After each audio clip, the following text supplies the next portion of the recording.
Doug Gottlieb, my favorite college basketball coach in the world. How you feeling, man?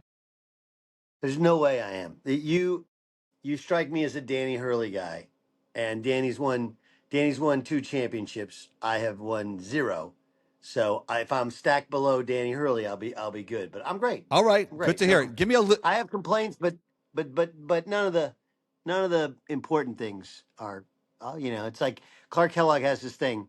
When you go, "How you doing?" and he always says, "All the important things are great." All right. So that's me. One All the important important things are thing. Give me a little space on top of your head. You've been doing this a long time, Doug. There you go. There you go. All right. Speaking of Danny Hurley, speaking of that game, the Mullen shot, incredible. Was that the greatest shot in the history of the tournament? great. No, Chris Jenkins was. Better than Christian Laettner? Chris Jenkins won the national championship with a shot. You can't get any better than that. He won the national championship. The ball, the game, uh, bang from Jay Wright. Nah, I mean, it was a great shot. There have been other UConn great shots. Um, going back historically, even the Elite Eight. So it was an unbelievable shot. Don't get me wrong, but in the history of the tournament, I'm 50 years old. I've been to over 20 Final Fours. The only one that ended on a game-winning three was Chris Jenkins' shot. That's the one. Fair, fair. All right. Did UConn win or did Duke lose? UConn won. I don't think did Duke turn it over, miss some shots, took some bad ones, but I thought UConn won the game. I mean, the crazy thing is there was several parts of the game, and it's interesting because obviously now when you're in the profession full time, as I am, is I love it for Danny because I've been in that situation, and I hate it for John because I was in that situation a lot the year before and a little bit this year too, where you have a lead and you're not that much better than your opponent. Like that's one of the things that people kind of trip about is they're like, well, you were up 19 or whatever. Like, yeah, we're not that much. We're not better than them. We were just playing better, making shots, had a rhythm, and they weren't, or maybe they had foul trouble. I thought Duke, when you get one day to prep for all the stuff UConn does, I thought they were unbelievably prepared. And for a youngish team, I thought their players did a great job of retaining whatever their scout was. This UConn team, they don't really have the ability to kind of freelance, end a shot clock, anybody to go get a bucket. They don't have that. It's got to be all off their set actions. And, when you play in the tournament, and I think this is one of the things that Danny knows is he runs a lot of stuff. Well, the reason they're better out of conference than they are in conference, because once you played against them, you kind of have a steal. Okay, they do this and they do that, and here's how we guard this, here we guard that, and it's hard out of league. Hard in league. Out of league, you're like that's always our thing. It's like, man, I just wish I get to the NCAA tournament because by the time you do, your offense is so refined, you got so many calls. It's Yeah. you make a little hand signal, whatever you do, and your team's running it, and you get a layup, and they don't know what happened. Well, in your league, everybody knows your stuff because they study all your games and they have time to prepare for it. So I thought that Duke was expertly prepared. I mean, offensively, they almost welcomed UConn's post double, and they just sliced it and diced it to death. Boozer would catch it, they'd have one in the dunker, they'd cut, they'd hit the cutter, then he'd hit the dunker. I mean, it was like art. Yeah. And if you help down, then they're going to hit a shooter. Defensively, I thought they did some good stuff, but UConn just grinded them. Duke doesn't really have a point guard. Caleb Foster. Caleb Foster obviously had been limited because of his foot, but they don't have as much shot creation as you'd like. And I thought they turned the ball over, took a couple bad shots. UConn took some questionable shots too along the way. Yeah. But UConn was 1 for what at halftime? I'm not sure. It was something crazy, like 1 for 18 or something from three. Yeah. Whatever they were, 1 for 11, I don't remember. But the point is, they didn't make any shots in the first half. Duke was super prepared, and they started making shots and getting confidence, and that does happen. But, yeah, UConn won that game. Did Duke lose it and make some errors? Absolutely, but you have to take advantage of those errors in order to win the game. Remember, UConn missed one of those 2 free throws when they were down 3 late. Right. Right? That's why it was only a 2-point game. Yeah. All right. Boozer, a lot of smart people are telling me he should be the number 1 pick in the NBA draft. And I think he's going to be a really good NBA player. He's obviously a great college player. But I don't really see it, Doug. I don't know. I just feel like AJ Dybantsa is the no-brainer. I think people are overthinking it a little bit. Okay, so there's two parts to it. Okay, I'm going to be super super honest. I've watched very little high major basketball this year, Okay. but I mean I do have an opinion. Okay, but I'm not going to sit here and go, "Hey, I've watched every game that Boozer has played. I've watched every like." I don't. That's not my job now is to coach my team, my level, and I can tell you a lot more about junior college basketball, about I watched a bunch of Finnish basketball. Oh, I got two kids this year from Serbia. Like we can talk Serbian hoops, we can talk NAIA hoops. I had a D3 kid who was nice this year, Justin Allen. We're scouring D3, D2. I can tell you a lot more about Michigan Tech, Northern Michigan, and the GLIAC okay. than I can about the ACC. I'm just keeping it real because that does nothing for me, I right? understand. It just You're does nothing for focused. me. You're And focused. well, no, it's just honestly, I don't want to say I like changed my life, but I was trying to figure out like, okay, how do I fix this thing? I just one of the conclusions I came to is anybody in the program, are you making me better? Are you making our program better? If you're not, it doesn't mean you're a bad person. Doesn't mean you're a bad player. Doesn't mean you're a bad coach. Doesn't mean you're a bad whatever. But are you making me better? And then everything I'm doing, is it helping me or not? If it's not helping me, then what's the point? I do watch games because one, what we do is we'll clip some of the, like we're going to clip that stuff and show it to our team. Anytime there's an interesting finish, Duke, for example, when UConn had the ball with like 28 seconds to go, they missed it. They missed a shot. They get an offensive rebound. There's 10 seconds to go. They fouled under 10, up 3 points, right? They fouled maybe a little bit early, but it was the right thing to do. So they had executed what they had been taught really, really well. They got the ball in bounds. I didn't love their inbounds play, but they got the ball in bounds. They got it to the middle against the press. All those things are things you work on. So the part of the Caden, uh, I call it panic dribbling, where you just dribble and now I got to pass the ball. Right. Like we'll show it to them. But the point is, I've watched games, but I don't have a depth of knowledge. What I do know is my best friend in basketball is Miles Simon. So Miles was the MOP of the '97 Final Four with Arizona. He's coached. He had the best PPP in the history, best offensive rating in the history of the G League. He's an unbelievable coach, unbelievable workout coach.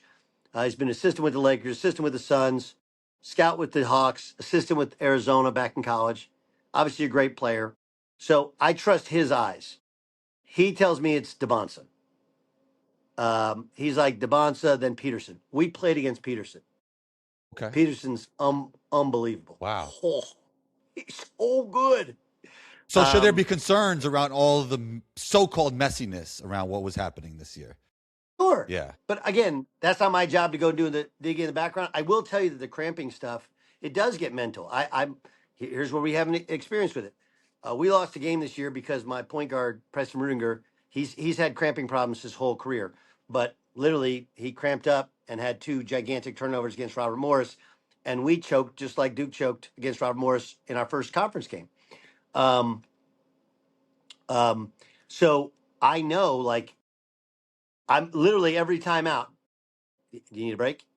And he's like, no, I don't need That anything. must be distracting Like, as a dude, coach, right? To have to do that constantly, right? no, I mean you got to do it with everybody, Yeah. right? You're trying to cycle through guys, but Yeah. he's so important to how he plays. Like 4-to-1 assist to turnover ratio. He knows everything. He guards. He makes shots. He's 90% free throw shooter. Like we just couldn't function without him. And so you're kind of always managing it. He's got an ego like the rest of us. He wants to play through it, but then he would feel one coming on. So do you rest him early, thinking that helps? Yeah. There's just a lot to it. It's not always physical. Some of it is, and when you say it's mental, it's not necessarily psychological. With you, we talked to the Packers about it, and there actually is a mental component, a brain component where your brain thinks you're going to start cramping, Ooh. or your brain can make you cramp because there's something lacking in your blood, even though your system doesn't really need it. So when we get to talking about Peterson, understand I don't know his medicals. I mean, I know some people at Kansas. I know some people close to Bill. I just if you get a clean bill of health on him and you say he was cramping and it was his diet and they're changing it and whatever, it it'd be hard for me to pass on him because he is holy Well, hell is he well, you good. played the point guard position, Doug. He's not really a point guard, but some. No. Yeah, I know, I know how he plays. But what I'm saying is that they're concerned about how low the assists are for him. Would that be a concern for you? I guess. I mean, yeah. I mean, you got to be a shot creator, not just for yourself, but that's just not who he is. Yeah. And honestly, that's not really how they played. You know, it's not how they played. They didn't have a great shooting team. I don't know. I'm like, in the way the NBA's played, right? Can you use a ball screen? Yes. Can you get to the rim? Yes. Yeah. Can you get to your spots? Yes. Like offensively, he's pretty well Who does developed. Peterson remind you of? Um, I said before, I said after the game, again, he's not Kobe, but he's the closest thing style wise to Kobe. Why In so? Why that, so? okay, it's great follow up. Kobe wasn't like a freak athletically. I mean, obviously, he's more athletic than me and you and 99.9% of human beings, but like Jordan was a freak. T Mac was a freak, right? Vince. You Even go through all Vince. some of these Yeah. guys, Vince huh? Car. Vince Yeah. Sanity, freak. Well, now Vince and those he was a vertical freak, right? But there's some guys they just have, they're just a jet. Jason Kidd was a freak in his end to end speed. Allen Iverson was both quick and fast, freak athletically. Anthony Edwards. So Anthony Edwards, best example probably right now. Yeah. There you go. right. So it's not like he doesn't dunk and can't dunk on you, but he's not going to jump over a 7-footer and put his nuts on his chin, right? Like that's not going to happen. But like Kobe, he can get to wherever he wants to get to, and there's nothing you can do about it. He gets to his spot, he's going to pull up, he's going to make it, and excuse my language, but fuck you, you're not stopping me. He's got that at 18 years old, and I haven't seen that. He in the post, he plays at a pace where he's not rushed, he's not sped up. Like we played him his first college game, and he was completely in control of everything. We got the same player, Preston Rudiger, climbing into him. C.J. O'Hara, who's like an all defensive team guy, climbing in, just get to where he wants to get, rise up, whack, nothing You you can can't do. speed him. You So can't speed him up, basically. no. And that's not something you can teach. He just has that. So they all have different attributes. Like I think Cameron Boozer's floor is really high. His ceiling may be a little bit lower. Dybantsa probably has the highest ceiling, but then there's still some development. There, like Dybantsa is just long, athletic, and again, I don't know him, but Miles spent a lot of time with him, and he's an unbelievable kid too. Miles was Chris Bosh's like right hand workout guy when he first got with the Heat. So they talk ball, they talk about developing his game, and he's just a sponge in soaking up all the information. I think Dybantsa probably goes one. I like Boozer. He's not a great vertical athlete. He does play a little bully ball, but I'm not sure if people have watched the NBA. That works. I think like his comp would be like Şengün or Sabonis. Goon or yeah, but he's more of a guard. Isn't Those he? guys are point forward, point center types. No. I was the one. Jeff Goodman and I did a draft show when Şengün was drafted, He was and good. I wish it was for Stadium Yeah, I remember Sports. that. Yeah. And if you pull the tape, like I was like, Şengün is a bucket, man. I love this dude. Turkish League And he's MVP. like, Turkish League MVP at 19. huh? Turkish League MVP at 19. Yeah, Yeah. and he's like, I don't know. I was, and it wasn't. I'd watched him film, but I talked to a lot of people like this kid's special. Yeah. Şengün's not a bad comp because Şengün's not a great vertical athlete, but can pass. You can kind of play through him at the elbows as well as the low post. That's a good comp. Yeah. It's a good I only comp. got good comps, Doug. But anyway, who cuts down the nets, Doug? I mean, Michigan lost that freshman backup point guard who's a stud. I tend to think it's whoever wins between Michigan and Arizona. Me too. I'll go with Michigan. I'll go with Michigan. I don't know. Michigan.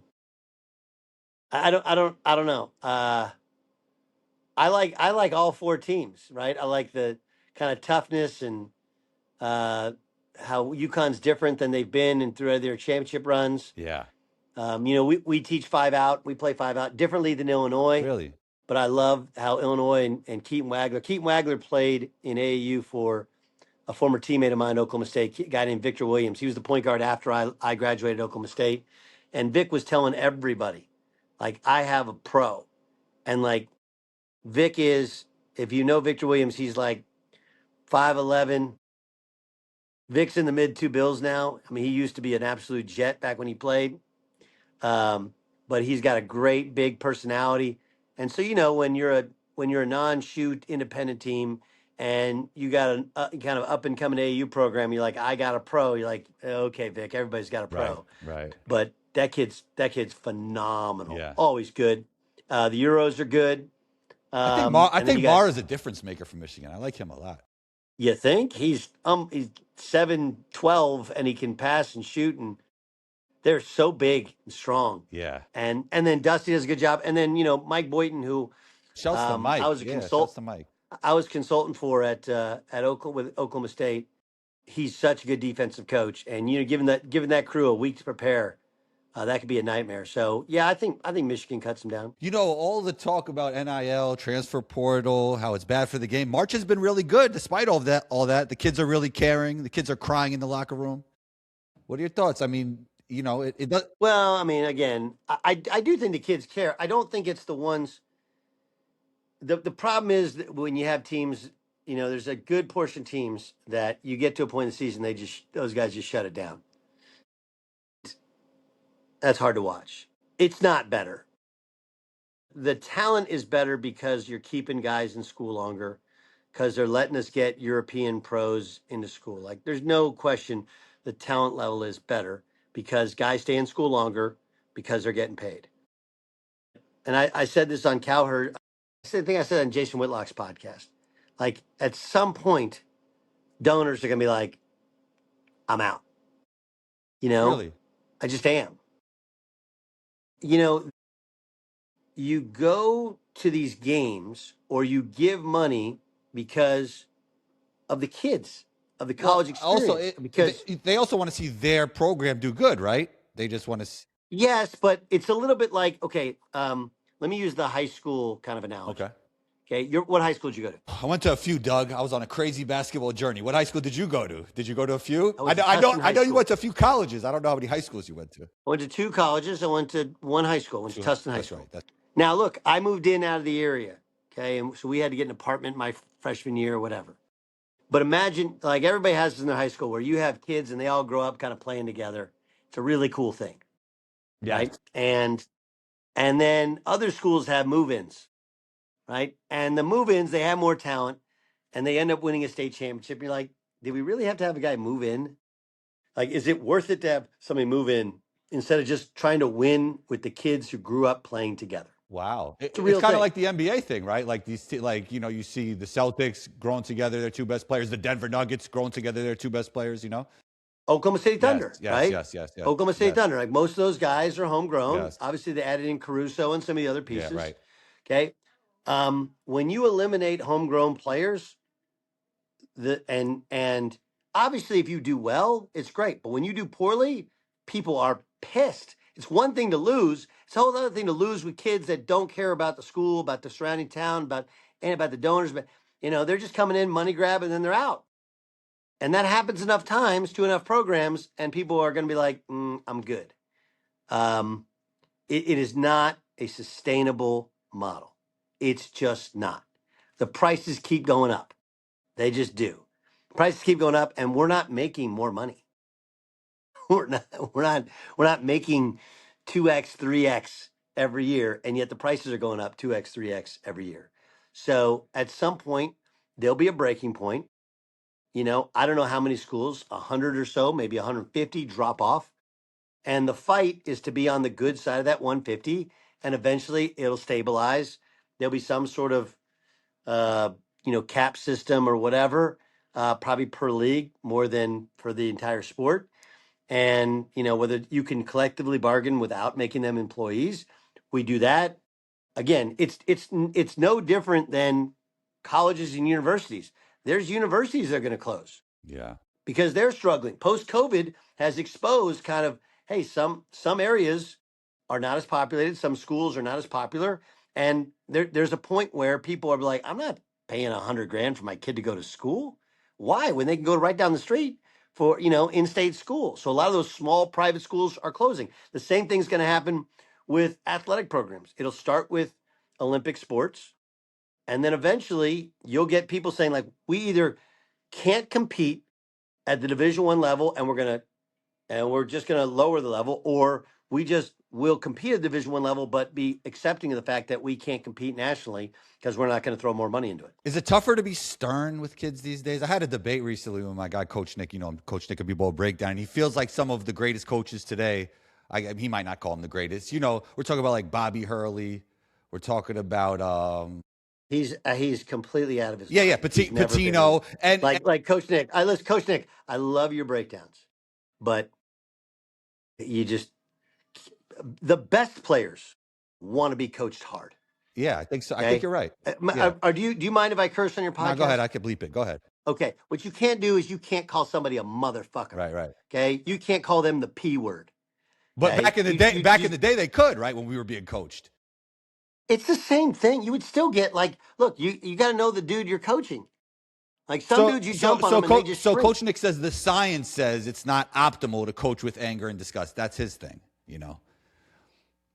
I'm just saying. I'm on your side. I'm just saying. Has Coach Nick ever coached in college? I don't know, man. I'm not getting this. Has he ever we coached talked in about high this. school? Have you ever coached AAU? No, but we talked about this before where you're saying like you could analyze football and you never played football, right? I guess it's okay, right? No, but I'm saying actual coaching of college of college kids.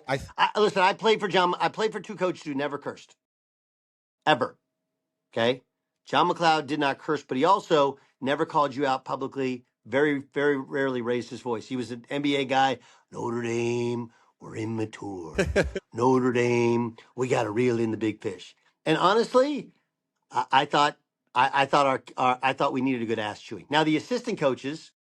They would chew your ass off. Fran McCaffrey was an assistant coach. He would get into you. That's who recruited me. There was a guy named Parker Lurketta. Woo! He would get into some dudes. So there's some good cop, bad cop too. Eddie Sutton never cursed. Whole time I was there, not one time. He'd run you for cursing. Yeah. But he can make you feel this tall. For me, I'll just tell you, like I curse a lot. I don't curse at players. I have a strong relationship with the F word. It's just a great additive. And honestly, my assistant coaches are to blame because I'm not good about it. And then you talk to him, and my Kerry Rupp's my assistant coach. He's an unbelievable coach, and he was always like, hey, we got to fucking move the fucking ball. We got to fucking and so it just gets in your head, and I can't stop doing it. So I'm trying, but we curse, we hard coach them, we jump their ass. Okay. But you have to know, one, you can't recruit players that can't take your style of coaching. And two, you got to know that each individual player at different times in the game. One of the things that I've learned is I do feel like my players, me and them personally have a deep connection. So I've tried to manage my frustration or anger better, and especially in a game, not jump their ass early, not be uptight early. There's a bit of an emotional maturation there. On the other hand, there are times in which you got to jump their ass, and they have to know that you care about them. They have to know that you got their back.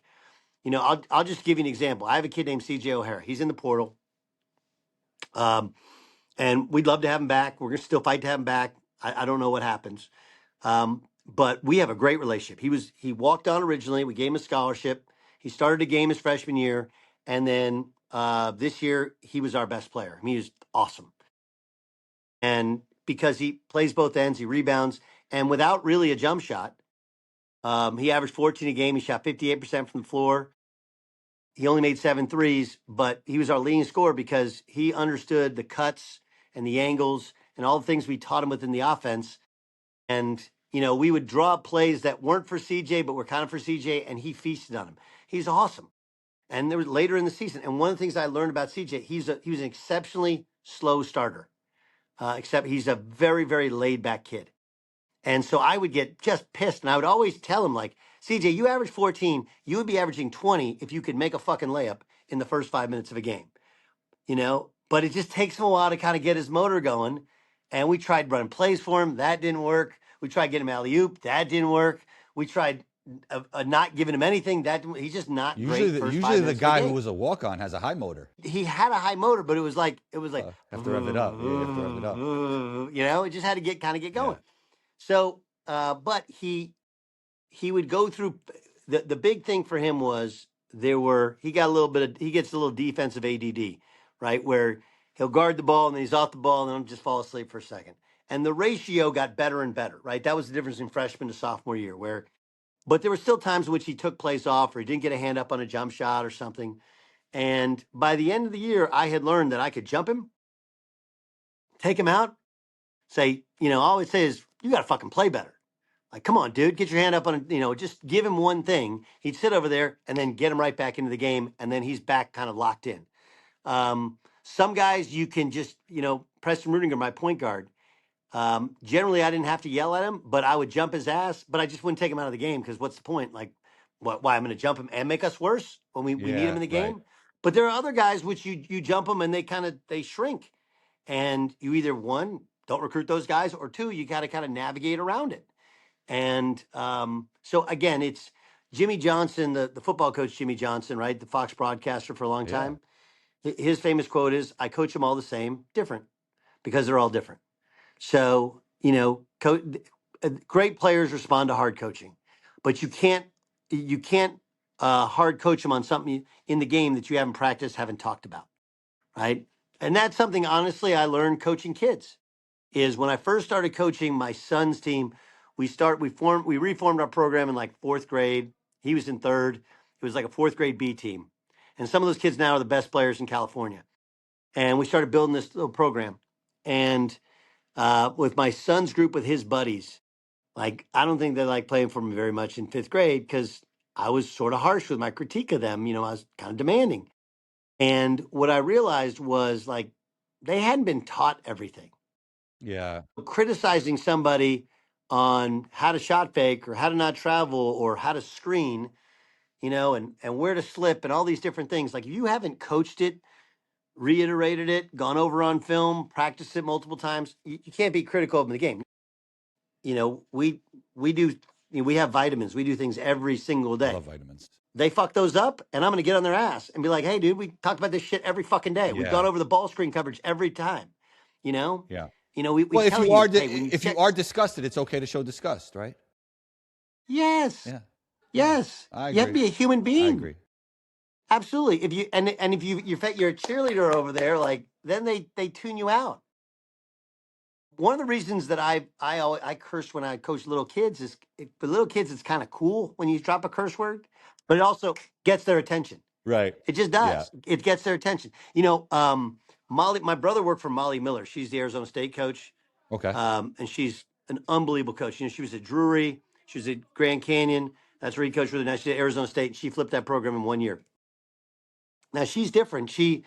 When she talks about when you're guarding the ball, she talks about tickling the basketball. And, she uses these phrases which are almost like childlike, a mom, like childlike. But her methodology behind that is, you're not going to forget it, right? We have some different expressions we use in our coaching, which are a little bit more harsh in their terms. But the idea behind it is, you're not going to forget it. It gets your attention.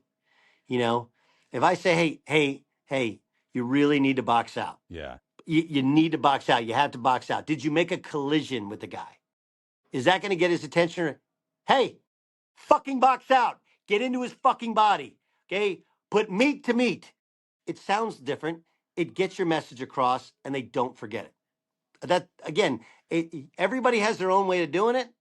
I just think as long as you don't call the players names, as long as you don't motherfuck them, as long as you don't humiliate them as people, especially in front of their peers, I think you can treat them and coach them in a hard way. All right, 2 more quick things, then we're out of here. If I gave you Wemby, would you cut down the nets in March? Victor Wembanyama? Well, what do I get? What else do I get? You get Wemby. Well, I have to have 4 other players. Well, your team. You just add Wemby. To my team? Oh, hell yes. You never score. Like, I had Ramel Bethea, who's 29. He's just now learning, whatever. Block shots. He won us some games this year. I have Victor Wembanyama, who's 7'12" and can make threes. And you can keep that guy too. Yeah, you can keep them both. Yeah, keep him and add Wemby. Yeah. Yes. I mean, I would prefer like Luka. Luka would be unbelievable in college. Like, can you imagine? Yeah, yeah. Oh my Who God. would you rather? Step Who back would you rather threes if you were starting a franchise today? I guess Wemby's younger, so that's not fair. Who's better today, Luka or Wemby? Well, right now, Luka's better, but Wemby's going to be better for longer. I mean, I actually, it's funny, I was doing radio at the time, and I thought, it's really interesting. Obviously, that whole trade backfired because Anthony Davis got That hurt. was ridiculous. But I did. Oh, you work. But I did understand. Yeah. You were kind of were like pro trade Luka. No, I understood it. Like, wait, hold on, wait. You want us to give you $380 million and you won't get in shape and you don't play any defense, like, and you become untradeable? Like, I just thought this. Like, look, you can criticize Nico all you want. He's the same guy who built the championship, the team that went to the finals. So he had equity. He had sweat equity. So I wouldn't have traded for Anthony Davis because of how injury prone he was. But I actually understood the idea. They were all behind it. And anybody who's walking away from it now is full of shit, right? You don't make a trade of that magnitude unless the owners and everybody behind it. And they were probably really, really frustrated that every year it's the same thing with him. I'm going to get in shape. I'm going to get in shape. I'm going to get in shape. Shows up, looks slim. Game starts, and you're like, okay, wait. When did he just start, shuffling it throwing it in the buffet line? And this is from like the world's biggest Luka fan. Like, I love Luka, but I mean, dude, you got to get in shape. Luka's way better right now. Yeah. Oh, he's so good. Yeah. He's excellent. All right, last thing. Who's the greatest college point guard ever? Bobby Hurley. Ever. Bobby Hurley. Why so? Well, he's my idol. He was until this year, the all-time assist king. He won back-to-back titles, right? Mm-hmm. Back-to-back titles. Hit the big shot against UNLV. Bobby Hurley. Better than Magic Johnson? Yeah, Magic wasn't really a point in college. Okay. Magic was great. But, I mean, the dude did it for 4 years, back-to-back titles. I don't know. I mean, there's a whole long list of guys that people forgot. People forgot how good Scott Skiles was. Led the Big Ten in scoring and assists. There's a dude who I loved growing up at Ohio State, Jay Burson. I didn't remember. Jay Burson broke his neck in college. Played with a little halo on as well. So Ohio State, stud. Absolute stud. Pearl Washington's up there, right? Pearl Washington. Oh, Yeah. I mean, I grew up in Southern California, but my mom was a Syracuse alum, and Big East basketball at 4:00 on Mondays on ESPN was like, I would run home to watch Big East basketball. So, yeah, I mean, Tyus Edney was at Long Beach Poly, and then obviously, lost in the discussion about great teams. UCLA '95, one of the great all-time teams, only lost one game. And they won the national championship without their point guard, without Tyus Edney, because he sprained his ankle against Oklahoma State. There's a lot of good ones, and it can be really subjective. Me personally, Bobby was my idol. He's the all-time assist king. Won back-to-back titles, played in 3 Final Fours. I just go with Bobby Hurley. That'd be my answer. Doug, thanks for taking the time. Don't jump off too quick because I got to let this upload. But you got any games in New York coming up next year? I want to watch you play, man. So Jerry Smith is one of my assistants. He played for Coach P. So we said, hey, we'd really like to play St. John's, but we won't play him in the Garden. Oh, yeah. And I don't know if the Johnnies will play the Phoenix in the Garden. Like, no disrespect to Carnesecca Hall, but we wouldn't do it unless we played in the Garden. I'd like to get to New York, but the scheduling thing, it's a lot, right? You got 12 games.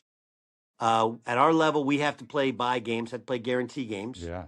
And we always want to package a guarantee game with a home and home. So to this point, the answer is no.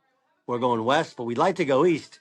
So if you know who coaches at St. Peter's, Siena, we'll see who gets that one. Siena's upstate, so St. Peter's. I'd love to play Fairfield. Manhattan College. Because I grew up in Manhattan College, Jim. How about them? I would play Gal. We talked about playing Gal. Yeah. I just don't know if he'd come back, and he's not going to pay us. A lot of those schools just want to play locals. Yeah. And we need somebody to come back. Maybe if the Giants play the Packers here, we'll play the night before or something like that. Cool. Something kind of cool. Doug, hold on one second. Thanks for taking the time and talk soon.